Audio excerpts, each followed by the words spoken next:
안녕하세요. 오늘은 제 책에 있는 내용 중에 11장 공조 배관에 대해서 같이 살펴보도록 하겠습니다.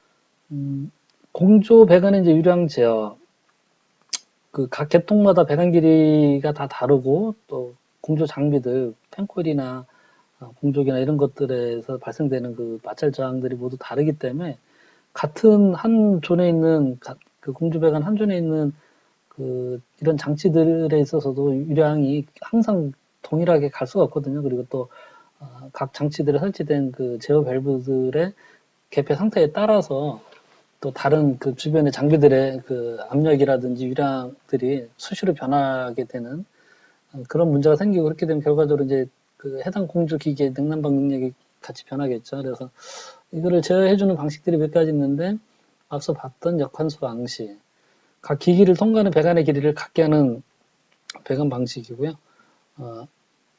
여기에 이제 기계실이 있으면 기계실에 이제 뭐 이런 장비하고 수납 펌프가 있겠죠. 이런 직환수 방식에서는 이렇게 갔다가 이렇게 오기 때문에 이쪽 첫 번째 장치에 걸리는 마찰 저항이 제일 적어서 제일 많은 유량이 쏠리게 되겠죠. 맨 끝에 있는 거는 배관 길이가 요만큼이 더 긴 거죠. 요만큼이 배관 길이가 더 길기 때문에 유량이 부족해지거나 마찰 저항이 많이 걸려서 물이 좀 순환이 원활하게 안 될 텐데, 이런 역환수 방식을 하게 되면 각 장비마다 거치는 그 전체적인 배관 길이가 동일해지는 거예요. 기계실에서부터 각 장비마다 거쳐서 기계실로 돌아오는 배관 길이가 균일하게 된다라고 해서 이런 방식으로 펜콜 배관들을 많이 했죠. 뭐 이런 수평뿐만 아니라 이제 수직 입상관도 이런 식으로 지역 난방이나 중앙 공급 방식의 아파트에서도 이런 거 많이 했었죠. 이런 부분들 좀 고려를 좀 해봐야 되고요. 그 다음에 그 자동 그 유량 제어 밸브에 한 방식이 있는데, 이렇게 이제 배관으로 맞추는 부분들이 조금 쉽지 않은 경우가 있어요. 또 단순한 경우에 있지만 배관들이 여러 존으로 이렇게 많이 나눠져 있을 경우, 그러면 각 존마다 또 리버스 리턴 배관 해주고 뭐 이런저런 부분들이 그 쉽지가 않은 경우들이 좀 많아서, 그런 경우에는 자동 그 유량 제어하는 그 밸브들을 좀 해야 되는데, 작동 원리에 따라서 그 가변 유량식과 정유량식이 있고요. 가변 유량식은 구동기가 부착된 그 유량 제어 밸브를 이용해서 배관의 차입이나 유량 변동을 감지해서 밸브의 개동률을 조절을 해서, 마찰이 적게 걸리는 그런 배관 계통에서는 유량 제어 밸브가 좀 많이 닫혀서 그 마찰을 좀 많이 발생시켜서 유량을 좀 줄이게 되고, 마찰 저항이 좀 배관 길이가 길어서 많이 걸리는 그런 그 계통의 끝이라고 하면 유량 제어 밸브가 많이 열려서 마찰 저항이 가급적 안 걸리게 해서 가깝게 배관 길이가 짧았던 것과 긴 것이 이 유량 제어 밸브에서 그 차이 나는 그 마찰 저항만큼을 유량 제어 밸브에서 발생시켜서 전체적으로 각 그 장비마다 그 마찰 저항이 일정해지도록 그렇게 이제 하는 거고요. 하는 장비 밸브고요. 뭐 그 밸브의 조작을 위해서 이제 구동기가 달릴 수도 있고요. 스프링으로 할 수도 있고, 또 전자식 센서가 달릴 수도 있고, 아니면 그냥 압력 감지관을 통해서 다이어프램이라든지 어떤 밸브 앞뒤에 디스크 전후의 차압이나 이런 거를 스프링을 이용해서 제어할 수도 있고 그렇습니다. 보통 이제 자동 정유량 밸브들을 이제 많이 쓰는데, 스프링의 탄성을 이용해서 하는 거고요. 이 안에 이제 그 디스크가 있고 그 스프링이 들어가 있어요. 스프링. 여기도 이제 요 각각의 콘들이 있고, 요 뒤에 스프링들이 있습니다. 여기도 이제 스프링이 이제 들어가 있고요. 그래서 유량이 좀 많아지면, 마찰 저항이 적게 걸려서 유량이 좀 많아지면 그 유량 흐르는 거에 맞춰서 스프링이 그 이렇게 대응해주게끔 해서 더 이상 그 유량이 어느 정도 이상 흐르지 못하게끔 스프링으로 이제 잡아주는 거고요. 그걸 또 압력을 감지해서 이 부동기를 이용해서 이 디스크가 열리고 닫히고 하는 거에 따라서 흐르는 유량을 항상 일정하게 되게끔, 그걸 뭐 차압을 이용해서 할 수도 있고 직접적으로 유량을 감지해서 할 수도 있고요. 그래서 가변 유량 제어방 밸브고요. 요거는 이제 항상 스프링이 이제 공장에서 테스트해서 딱 세팅을 해놓으면, 뭐, 이건 예를 들어 100lpm이다 그러면 100lpm을 넘어가게 되면 디스크가 점점 더 닫혀서 항상 100lpm 수준에서 유지하게끔 스프링으로 그렇게 스프링을 세팅해 오는 거죠. 장력을 이용해서. 그래서 그 밸브 전후단의 차압이 어느 정도 범위 이내에서는 항상 거의 일정한 유량이 그 플러스 마이너스 5% 이내에서 유지되게끔 이렇게 하고요. 앞뒤에 차압이 너무 크게, 뭐, 앞에는 뭐 10kg고 뒤에가 2kg고, 뭐 1kg고, 이렇게 차압이 너무 크게 벌어지게 되면, 스프링이 이제 대응할 수 있는 범위를 벗어나게 되면, 유량도 이제 좀 흔들리게 이렇게 되는 거죠. 보통 정유량 밸브는, 그 자동 정유량 밸브는 그 장비나 부하 기기에 2차 측에 보통 설치를 많이 해요. 왜냐하면 마찰장을 많이 잡아먹기 때문에, 이런 코일 앞부분에 설치를 하게 되면 또 이 자체가 그, 아, 저항으로 작용을 하게 되고, 그걸 실제 이제 그 정유량이 유지돼야 되는 부분이 앞에 있는 장치이기 때문에 어쨌든 장치를 거치고 나서 뒤에 이제 마찰장이 많이 걸리는 제어 밸브나 정유량 밸브들을 설치하는 게 일반적인 그 설치 방법입니다. 그래서 삼방변이나 투웨이 컨트롤 밸브나 자동 정유량 밸브나 다 마찬가지고요. 요즘은 요 정유량 밸브하고 투웨이 컨트롤 밸브를 합쳐서 복합 밸브라고 그 돼 있는 이 안에 이제 스프링도 있고 그 트레이 컨트롤 밸브 기능을 할 수 있는 구동기도 같이 있는 그런 밸브들이 요즘은 이제 많이 그 점점 사용이 많아지고 있죠. 가격이 비싸서 예전에 많이 사용을 안 했는데 요즘 이제 그렇게 많이 돼 있고요. 요거는 이제 유량이 그 뭐 항상 이 장비들마다 유량이 같을 수가 없겠죠. 예를 들어 이제 요 장비는 100lpm이 필요하고 요 장비는 500lpm이 필요하고 이 장비는 200lpm이 필요하고 이 장비 350lpm이 필요하면 거기에 맞춰서 정유량 밸브를 공장에서 세팅을 해오는 거죠. 같은 규격의 밸브라도 뭐저 유량을 공장에서 세팅을 해서 테스트를 해서 100lpm, 500lpm, 200lpm 이렇게 되도록 밸브 스프링 장력을 조정을 해서 세팅을 해오면 뭐 장비에는 곧 딱 필요한 200lpm만큼만 흐르고 200lpm 이상 흐르지 못하게 이제 정유량 밸브 계속 잡아주는 거죠.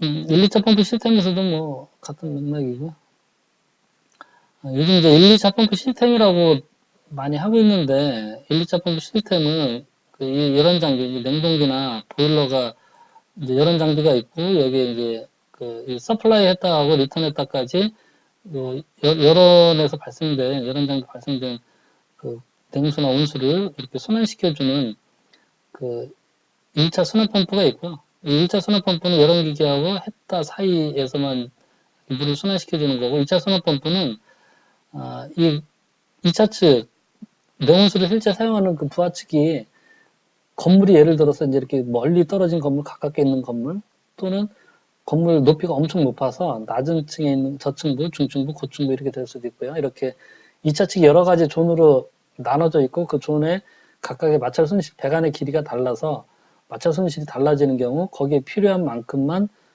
양정을 갖고 있는 2차 펌프를, 2차 순환 펌프를 두는 거죠. 그래서 가깝게 있는 동의 마찰 손실이 뭐 예를 들어 여기는 한 10m밖에 발생 안 된다라면 요 2차 순환 펌프는 요 10m 해당되는 만큼 발생할 수 있는 그런 그 펌프고 요거는 한 15m다 그러면 15m의 양정을 갖고 있는 순환 펌프 이거는 30m다 그러면 30m 양정을 갖고 있는 순환 펌프를 설치를 하면 굳이 불필요하게 이제 요 가깝게 있는 거를 30m 다 묶어서 30m 양정의 순환 펌프로 돌릴 필요가 없기 때문에 펌프 동력을 좀 절감할 수 있는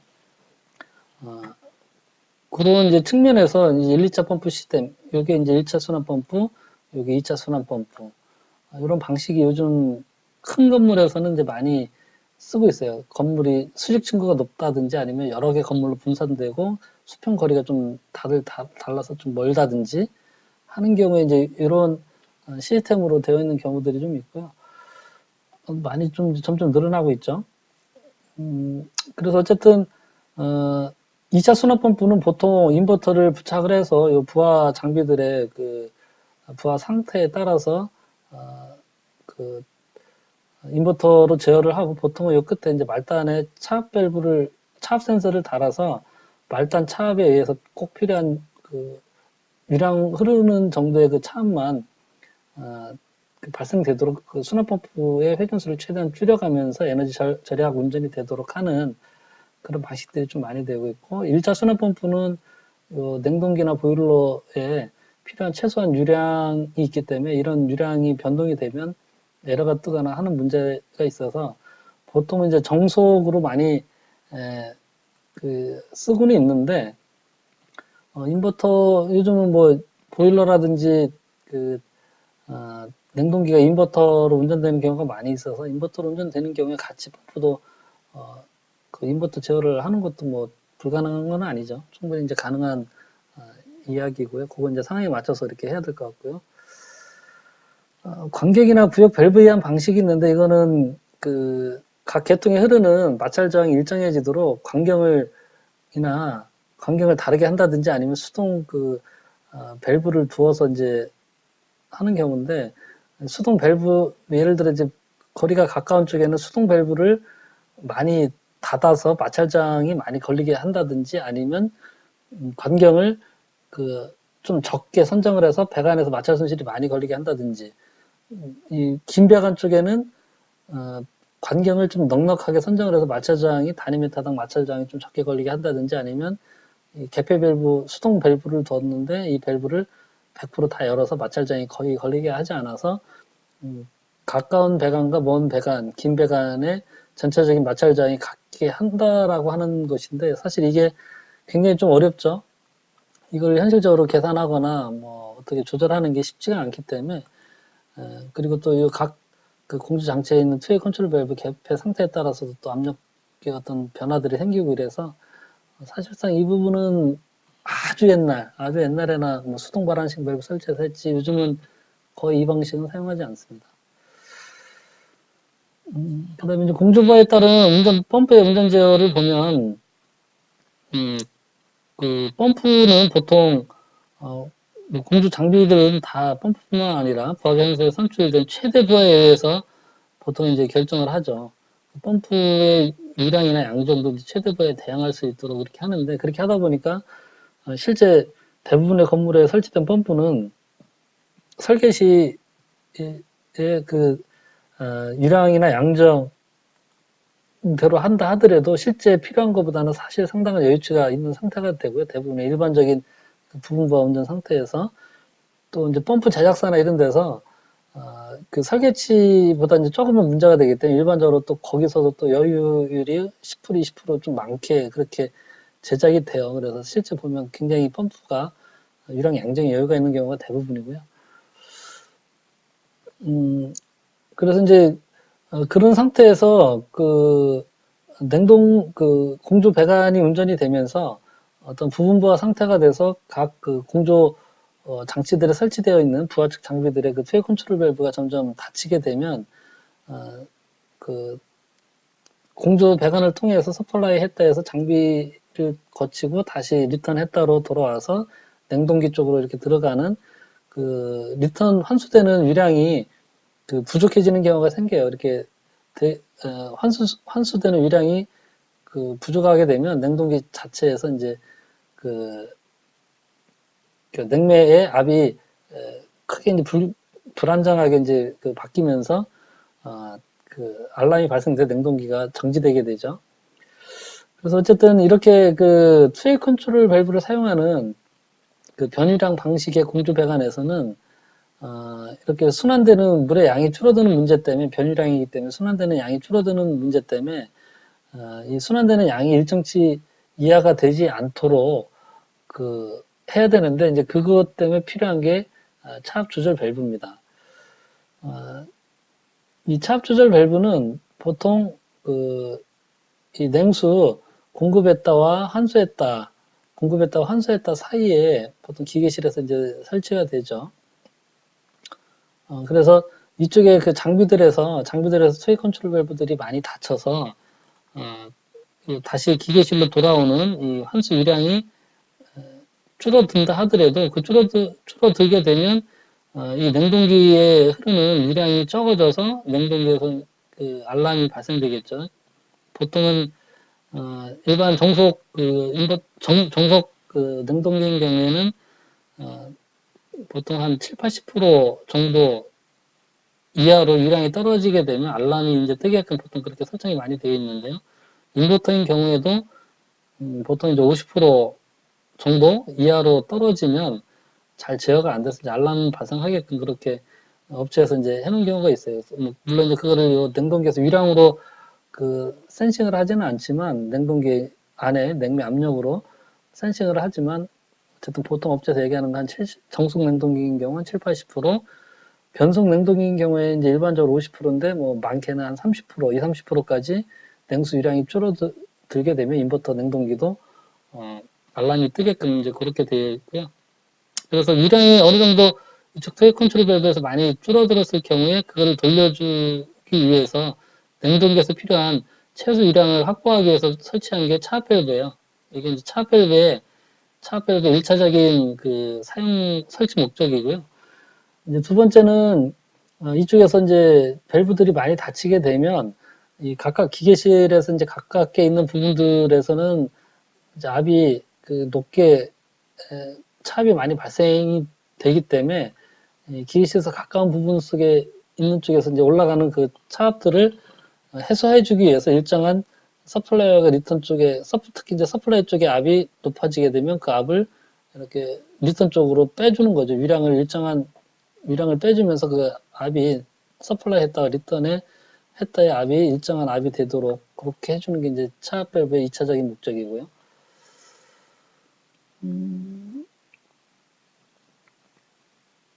그래서 차압 조절 밸브는 변유량 시스템, 또 공조 부하 장치에서 트레이 컨트롤 밸브를 설치해서 사용하는 그런 변유량 시스템에서는 항상 냉동기에서 필요한 최소한의 그 순환 유량이 확보돼야 되기 때문에 반드시 설치가 돼야 되고요. 냉동기도 인버터고 순환 펌프도 인버터고 이런 경우에는 냉동기가 인버터로 줄어들면 냉수 유량도 줄어들어도 되거든요. 그래서 거기에 맞춰서 적절하게 이 순환 펌프가 이제 줄어들면 되기 때문에 뭐 원칙적으로는 이제 냉동기하고 순환 펌프가 인버터인 경우에는 차압 밸브는 사실은 좀 필요는 없어요. 여기서 차압도 생기지 않고 최소한의 필요한 유량만큼 순환 펌프 가동이 되기 때문에 냉동기에서 필요한 최소한 유량이 맞죠. 근데 관례적으로 보면 인버터 냉동기와 인버터 순환 펌프가 설치되더라도 차압 밸브를 아직도 설치하는 경우가 좀 많이 있는데 뭐 그거는 이제 상황에 맞춰서 좀 판단해 볼 필요가 있다고 봐요. 저는 만약에 둘 다 인버터라고 하면 굳이 차압 밸브는 필요 없다고 보거든요. 왜냐하면 정성 냉동기인 경우 이제 인버터 냉동기인 경우에도 보통 업체에서는 한 50% 정도를 얘기를 해요. 물론 트렌이나 이런 데서는 뭐 10%까지 떨어뜨려도 자기들이 충분히 그 냉매 제어가 잘 돼서 문제가 없다라고 얘기는 하는데 어쨌든 뭐 50% 많아봤자 30% 정도 국내 이제 냉동기 업체 같은 경우 그렇게 50에서 30%까지 떨군다 하더라도 떨고도 괜찮다 하더라도 이 순환 펌프가 전체 자기의 그 최대 전격 유량의 50%나 30%까지 떨구기는 사실상 좀 어려워요. 왜냐하면 이 순환 펌프의 그 회전수가 줄어들면 유량도 줄어들지만 양정도 같이 줄어들거든요. 근데 이 끝부분까지 말단까지 돌아서 거쳐서 냉동기 거쳐서 이 전체적인 그 순환 펌프에 설계된 양정에서 유량이 줄어들더라도 어쨌든 끝까지 최소한의 필요한 그 순환 양정이 필요하기 때문에 그거 이하로 떨어뜨리게 되면 말단에 물이 흐르지 않겠죠. 그래서 순환 펌프를 50%, 30% 이하의 유량으로 떨어지게끔 회전수를 그렇게 낮추다 보면 양정도 그만큼 더 떨어지게 되면 말단에 물이 흐르지가 않아요. 그래서 제가 경험상으로 이렇게 보면 순환 펌프 양정을 떨어뜨리는 게 70%, 60% 미만으로는 떨어뜨리게 되면 말단에 필요한 최저 순환 양정이 나오지가 않아서 문제가 되기 때문에 보통 이 인버터 순환 펌프를 쓰더라도 그 회전수를 전격 그 회전수 60Hz죠. 60Hz에 6, 70% 이하로 떨어뜨릴 수는 없는 것 같아요. 그리고 이제 그때 떨어졌을 때 그 유량이 얼마인지 뭐 조금 그 각 펌프마다 특성에 따라서 이제 성능 곡선을 봐서 이제 판단을 해야 되겠지만 어쨌든 그렇습니다. 그래서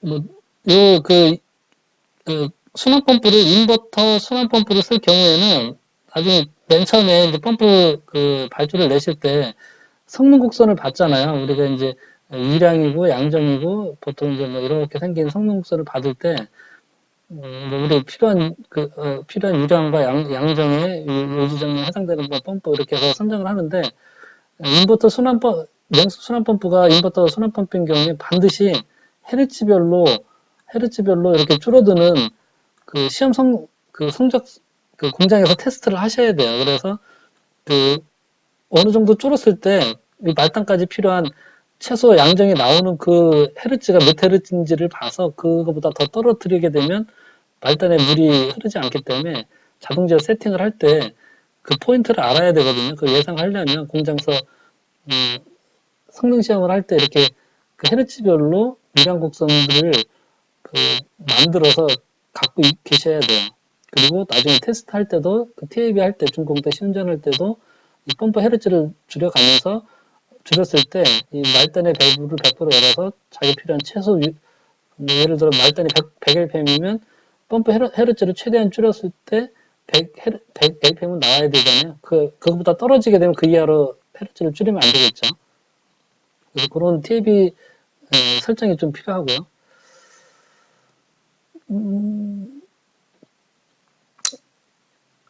그 다음에 이제 펌프의 그 운전 대수 제어. 이거는 이제 부하의 그 변동에 맞춰서 필요한 유량이 변하게 되면 그 필요한 유량을 펌프의 대수를 그 한 대가 도느냐 두 대가 도느냐 이런 펌프 운전 대수를 늘리거나 줄여서 대체하는 방식이고 뭐 예전에는 인버터가 적용되기 전에는 대부분 다 이 방식으로 이렇게 펌프 제어를 했었죠. 펌프가 이제 한 대 가동할 때는 펌프 한 대의 그 성능 곡선이 이렇게 되는 거예요. 이쪽이 유량이고 이쪽이 양정인데 이 정도 상태에서 펌프가 한 대 가동될 때는 요 1번의 상태에서 이제 운전이 되는 거예요. 요거는 배관이 이제 마찰저항 곡선이고요. 유량이 늘어나면 늘어날수록 이제 마찰저항이 늘어나니까 이렇게 이제 위로 풍선 형태로 올라가게 되죠. 그래서 그 배관의 마찰저항 곡선과 그 펌프의 성능 곡선이 만나는 1번 지점이 펌프 한 대 돌았을 때 그 시스템에서 이제 그 운전되는 유량이죠. 그 펌프 한 대 돌 때는 Q1으로 유량으로 돌다가 펌프가 한 대가 더 가동이 되면 펌프 한 대 더 가동되면 이제 유량이 두 배로 늘어난 쪽으로 성능 곡선이 이렇게 이제 변화가 되니까 요거 하나에다가 요만큼을 더 보탠 요게 펌프 두 대가 돌았을 때 이제 성능 곡선이 되는데 그 펌프 병렬 운전 시에 이 성능 곡선과 배관의 마찰 저항 곡선이 만나는 요 3번 지점, 요 지점이 펌프 두 대가 돌았을 때의 양정이에요. 근데 이제 이때 양정이 보면 뭐 지난번에 이제 펌프 편에서 뭐 이 내용은 설명을 드렸지만 어쨌든 펌프가 두 개 돌았을 때의 양정이 펌프 한 대가 돌았을 때 양정의 두 배가 되지 않아요. 펌프 한 대가 돌았을 때 Q1이면 펌프 두 대 돌아오면은 사실은 이만큼이 돼야 되는데 두 배가 되는 이만큼이 돼야 되는데 이만큼이 아니라 좀 준다는 거죠. 왜냐하면 펌프가 두 대가 돌면서 동일한 배가는 같은 간격이니까 거기에 더 두 배 많은 양이 흘러가려고 하다 보니 마찰 저항이 더 그만큼 더 높아지는 바람에 그 두 배만한 양이 흘러가지 못하고 두 배보다 약간 적은 뭐 1.7배나 뭐 1.8배나 1.7배, 1.6배 그 정도 되는 그 유량만 흘러가게 된다는 거죠. 이렇게 되게 되면 이제 1번 펌프나 2번 펌프가 한 대 돌 때보다는 적은 유량 Q2, 요 Q2의 유량으로 돌아가는 거예요. 그런 내용이고요. 이제 이런 부분들이 사실은 이제 만약에 그 펌프를 선정을 할 때 병렬 운전을 고려해서 이제 펌프를 선정을 하게 되면 펌프 유량이나 양정 선정할 때 이 부분이 좀 고려돼야 될 것 같은데 실제 이제 우리가 설계를 할 때는 이런 부분들까지는 다 고려를 해서 펌프 그 사양을 선정하지는 않는 것 같아요. 우리가 최대치 이렇게 했을 때 그거 나누기 펌프 두 대, 세 대면 그 나누기 이렇게 하기 때문에 뭐 그런 차이들이 좀 있고 그래서 펌프가 이제 한 대가 가동되면 그 그렇게 이제 n분의 1로 해서 펌프를 선정을 했는데 그거보다 더 많은 유량을 돌게 되면서 그 부하가 더 발생이 돼서 이런 문제가 생길 수도 있겠죠. 인버터 제어에 의한 송수 압력 일정 제어 이거는 터널 측 메인 배관에 압력 센서를 설치를 해서 송수 압력이 항상 일정하도록 순환 펌프를 제어하는 방식이에요. 그러니까 급수 부사 펌프하고 이제 동일한 방식이죠. 펌프 터널 측 배관에다가 압력 센서를 설치해서 항상 펌프가 공급해는 가압 압력이 일정하도록 순환 펌프를 제어를 하는 거고요. 부사 펌프하고 이제 똑같은 방식이라 이해하시면 되고, 이렇게 하게 되면 항상 이제 설정되어 있는 압력으로 펌프 회전수를 줄이더라도 그 압력으로 유지되게끔 터널 측에서 그렇게 하다 보니까 펌프가 이제 이 범위에서 운전이 이렇게 되는 거예요. 그래서 이렇게 운전되다 보니까 펌프 회전수를 어느 정도 이하로는 이제 낮추지 못하는 거죠. 이게 60Hz, 뭐 55Hz, 50Hz, 45Hz 뭐 이렇게 이제 더 넓은 헤르츠가 떨어뜨릴 때 최소한의 필요한 펌프 터치의 설정 압력이 있기 때문에 고압력 이하로는 이제 더 펌프 회전수가 떨어지지 않는 그런 제어 방식이고, 인버터에 의한 말단 차압 제어 방식은 기계실에 이제 순환 펌프가 있고 이 순환 펌프에 인버터가 이제 달려 있고요. 그리고 이 맨 끝에 말단에 있는 공조 부하 장치에 전후단에 차압 센서가 있어요. 거기에 공급 배관하고 환수 배관, 말단 배관에 차압 센서가 있어서 여기에 필요한 공조기하고 토해 컨트롤 밸브 사이에서 필요한 최소한의 차압이 예를 들어 뭐 6m다 그러면 6m, 0.6kg가 유지되게끔 그렇게 이제 펌프의 회전수를 줄이는 거죠. 그래서 말단에서의 최소한 필요한 압력이 이 유량이나 이런 거에 따라서 실시간 좀 바뀌는데 바뀌는 부분에 맞춰서 펌프 회전수도 같이 떨궈주다 보니까 추동력이 많이 떨어지는 거죠. 앞에서는 같은 항상 일정한 압력을 유지를 했어야 되는데 지금 이제 유량이 줄어들고 말단에서 필요한 최소한 차압만 나오면 되니까 회전수를 더 이렇게 유량이 줄어드는 거에 의해서 말단의 압력도 더 줄어들 수도 있고, 그래서 말단의 압력이 더 줄어드는 게 아니라 펌프에서의 공급 압력을 더 줄여도 말단의 차압만 항상 일정한 차압이 유지되면 되기 때문에 회전수를 더 낮출 수 있는 거죠. 근데 이게, 이 내용들은 이제 그런 내용들 쭉 읽어보시고요. 근데 실제 이거 해보면, 여기도 되어 있지만, DDC 방식에서, 특히 DDC 방식에서는 통신 신호를 주고받는데 시간이 좀 소요돼서 실제 이게 잘 제어가 안 돼요. 해보니까, 이 순환 펌프하고 인버터 이 판넬은 보통 기계실에 설치가 되어 있고요. 기계실에 DDC 판넬이 기계실 거에 따로 있고, 예를 들어 이제 최상층 공조실에 공조기라 뭐 토요 컨트롤 밸브나 이런 게 설치되어 있고 거기 차 센서에 있으면 또 최상층 공조실에 또 DDC 판넬이 있잖아요. 자동차 DDC 판넬이 있는데 여기서 이제 차압 센싱 된 값을 받아서 통신을 통해서 이제 기계실로 맨 처음에 이제 중앙 관제 장치 있겠죠. 중앙 관제 장치 컴퓨터 서버 통해서 다시 또 기계실의 판넬로 DDC 판넬 가서 DDC 판넬에서 인버터에 신호 주고 인버터에서 펌프 제어하고 그런 다음에 다시 또 펌프 회전수를 바꿔서 해주고 하다 보면 펌프가 회전수가 바뀌면 펌프에서 이제 회전수가 바뀌면 유량 압력이 이제 바뀌겠죠. 압력이 바뀌면 물이 비압 축성이기 때문에 순식간에 바뀌어요. 여기서 바뀌는 압력이나 여기서 바뀌는 압력은 거의 실시간으로 같이 바뀌죠. 비압 축성이라서. 근데 이 차압 센서가 이제 물론 감지는 그 순간에 하더라도 여기서 이 DDC가 이제 이렇게 보면 이렇게 신호를 계속 하나하나 순차적으로 보내주거든요. 여기 뭐 센서라든지 이런 계측할 수 있는 것들이 굉장히 많으면 그 부분들을 이제 순차적으로 보내주면서 중앙 서버 들렸다가 판넬 왔다가 여기서도 또 다시 또 각각 센서 보내줬다가 인버터에서 이렇게 하는 시간차가 몇 초간의 시간차가 발생이 돼서 압력 헌팅이 생겨요. 여기서는 바꿔줬는데 순식간에 바뀌었는데 여기서 감지가 해서 이렇게 와서 다시 헤르츠를 낮춰줄 때까지 걸리는 시간들이 걸려서 낮춰주고 나면 여기서 압이 또 툭 떨어지고 순간적으로 압이 툭 떨어지면 다시 여기서 또 센싱을 해서 다시 회전수를 높여줘라 명령 주고 또 명령 딱 줄 때 되면 또 명령 줘서 펌프가 올라가게 되면 순식간에 압이 올라갔는데 센싱하고 이 왔다 갔다 하는 시간이 수초간의 지연 시간들이 발생되기 때문에 압력이 계속 출렁거려서 설정 범위를 굉장히 좀 넓게 해준다든지, 이 신호 주는 시간을, 지연 시간을 상당히 좀 길게 해준다든지, 그런 부분들 세팅하는 게 조금 쉽지가 않습니다. 그래서, 뭐, 이 말단의 차압을 그런 것 때문에 좀 너무 러프하게 크게 주게 되면 사실 말단 차압 센싱 하는 의미가 크게 없거든요. 왜냐하면 이 순환펌프 양정이 보통 뭐 25m에서 건물 커도 이제 30m, 35m가 안 되는데, 이 공조기 말단에서 필요한 양정이 보통은 뭐 한 6m에서 8m예요. 실제 이 펌프가 25m에서 6, 8m의 그 차압을 유지한다는 게 그것도 이제 쉽지 않은 문제인데, 그게 이제 압력이 출렁거리는 문제 때문에 이 차압을 뭐 1kg, 1.5kg 이렇게 벌려버리고 나면 사실 큰 의미가 없거든요. 펌프 양정 자체가 이렇게 뭐 80m, 90m, 100m짜리 이런 큰 양정의 펌프들이 아니라서 대부분의 공조 순환 펌프가 25에서 30m 내외 일반적인 건물 많아봤자 35m 이 정도 되기 때문에 이 말단 차압 센서 방식은 제가 볼 땐 좀 개선의 여지가 조금 많이 있다고 생각이 들고요. 현실적으로 좀 쉽지가 않습니다. 세팅할 때 좀 많이 주의가 필요하고요. 이 부분을 저희 현장에서 지금 조금 개선해서 하고 있는데 그 부분 나중에 기회가 된다면 별도로 좀 동영상을 좀 올리도록 하겠습니다.